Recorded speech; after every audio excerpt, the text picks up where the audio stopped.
Elle n'a pas de nom. En fait, elle ne parle jamais. Donc, on l'appelle la belle muette, puisqu'elle est la plus belle fille du pays. Le teint mat, de beaux yeux rieurs, lorsqu'elle sort de la rivière, ses longs cheveux ondulés brillent comme si c'était de l'or noir. Et lorsqu'elle souriait, c'était comme si le soleil était descendu sur terre pour réchauffer le cœur des hommes. Elle était si belle que même si personne ne l'avait entendu parler, nombreux étaient ceux qui venaient de loin pour essayer de la courtiser. On entendait même dire que celui qui arriverait à la faire parler l'épouserait, si bien que les prétendants redoublaient d'ardeur pour lui arracher un sourire, un mot. Mais personne n'y était jamais arrivé. Certes, elle souriait souvent, mais jamais un mot n'était sorti de sa bouche si parfaite. Les prétendants ne se décourageaient pas pour autant. Très vite, cette attraction devint une aubaine pour le village où vivait la belle muette. Des magasins s'ouvraient pour les nourrir, des tavernes étaient construites pour les laisser dormir. Mais les mieux lotis étaient les jardiniers. En effet, plus leurs fleurs étaient belles et plus elles se vendaient à prix d'or. Les prétendants raffolaient, et ils pensaient qu'il leur fallait juste trouver le bon bouquet pour ravir le cœur de la demoiselle. Les jardins les plus réputés étaient le théâtre d'une guerre sans merci entre les prétendants. Tous, sauf un. Il s'appelait Thomas, un simple jardinier qui s'occupait de la terrasse du seigneur local, ainsi que de son propre jardin. Sa vie était heureuse. Il aimait ses fleurs plus que sa vie et se réjouissait constamment de les voir grandir, fleurir, puis revenir l'année suivante. Ces fleurs étaient les plus belles du village, et ce, de très loin. Il savait que les fleurs comprenaient le langage de l'amour, et que plus on leur en donnait, plus elles étaient belles. Et de l'amour, il en avait pour ses fleurs. Chaque fois qu'il parlait à ses fleurs, c'était comme si elles l'entendaient. Elles s'ouvraient de plus belle, et, rivalisant de couleurs entre elles, se tournaient vers lui comme pour lui répondre. Son jardin était si beau que chaque jour, il recevait des dizaines de demandes pour cueillir ses fleurs. Une pièce d'or le bouquet. 2 pièces. 5 pièces. 100 pièces d'or la simple fleur. Mais rien n'y faisait. Il aimait trop ses fleurs pour les cueillir, et surtout pas pour de vaniteux fils de nobles. Un jour, la belle muette passa devant son jardin et fut émerveillée par tant de splendeur. Elle fut tellement éblouie que sans même s'en rendre compte, elle était rentrée dans le jardin pour sentir les fleurs.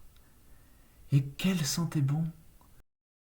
Jamais elle n'avait senti de fleurs avec un parfum si profond, si délicat, si enivrant.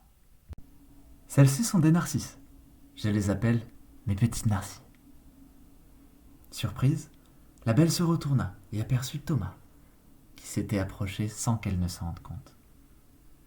Contrairement à leurs voisines, les roses, elles ont besoin de très peu d'eau, mais elles reçoivent tout autant d'amour. Il s'assit alors et leur dit des mots doux. Oh, mais que tu es belle toi aujourd'hui. Tes pétales sont encore plus beaux qu'hier. Et toi tu sens si bon. Oh. Et toi que j'aime te regarder, disait-il tout en les caressant. Il se tourna alors vers la belle muette et lui dit avec un grand sourire. Les narcisses ont souvent un parfum subtil, mais je peux me vanter d'avoir les narcisses avec le parfum le plus développé de la région. Certains ont même pensé que c'étaient des jonquilles, tellement leur parfum était sucré. La belle muette resta assise, silencieuse. Pour la première fois, elle entendait des mots doux qui ne lui étaient pas destinés. Et, en voyant le regard du jardinier rempli d'amour et ses fleurs tendues vers lui, si belles et si épanouies, elle ne put s'empêcher de ressentir un peu de jalousie. J'aimerais bien qu'on me regarde avec ses yeux amoureux, et non pas des yeux remplis de désir. Qu'on me caresse avec autant de précaution et de tendresse, pensa-t-elle tout bas. J'aimerais bien être une fleur, moi aussi, dit-elle tout haut, sans même s'en rendre compte. Thomas se retourna vers elle, et elle comprit qu'elle l'avait prononcé sans le vouloir. Aussitôt, elle rougit et essaya de se cacher. Le jardinier s'approcha alors d'elle, et lui dit: Oh, mais que tu es belle, toi, et que tu as de belles joues, en lui tirant affectueusement les joues. Vraiment, tu es une magnifique fleur, tu sais. Oh, j'ai vraiment l'impression d'être une fleur à ses yeux. Que c'est agréable, pensa la belle muette. Elle sourit alors, devenant encore plus belle, et se tourna vers les jardiniers comme toutes les fleurs autour d'eux. Toujours très gênée, mais heureuse d'avoir reçu des mots doux dits avec autant de tendresse, elle leva les yeux et découvrit dans ceux du jardinier une mer de tendresse et de mots doux. Des mots doux qu'on ne dit pas à haute voix, mais avec les yeux. Par la suite, la belle muette revint tous les jours dans le jardin de Thomas. Et tous les jours, il lui servait à manger, à boire, et lui répétait combien elle était plus belle que le jour précédent. Et tous les jours, ils passaient de longs moments à se regarder, les yeux dans les yeux, sans se dire un mot à haute voix, mais en parlant constamment. Puis, ils s'occupaient ensemble des fleurs, et Thomas lui apprit comment s'occuper de chacune d'entre elles. Et même si la belle ne parlait pas, les fleurs étaient réceptives à son amour muet, et se tournaient vers elle lorsqu'elle les regardait avec ses yeux tendres. La belle muette ne prononça plus un mot après cet événement, jusqu'au jour où ils se retrouvèrent devant l'autel.